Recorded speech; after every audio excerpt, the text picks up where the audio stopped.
Bike বাংলাদেশে one piece double disc সামনে দেখতে পাচ্ছেন ভাই নিজে এটা মট করছে সুন্দর মতো। আর ব্রেকটা যা হয় মারাত্মক ব্রেক জোস করছে এটা ভাই। R1 বাইক দুই পাশেই PSM ডিস্ক, দুই পাশে দুইটা, দেন এই পাশে স্টক ক্যালিপার, ওই পাশে আরেকটা ক্যালিপার লাগানো হয়েছে।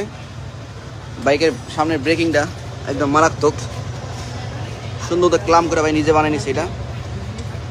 এটা 2 ক্যালিপারের পিস্টন জোস, বাট এটা ব্রেক প্যাটার্ন অনেক বড়, ওইটার তুলনায় এটা ব্রেক প্যাটার্ন অনেক বড়, ঠিক আছে, যার কারণে ব্রেকটা খুব কামড়া ধরে।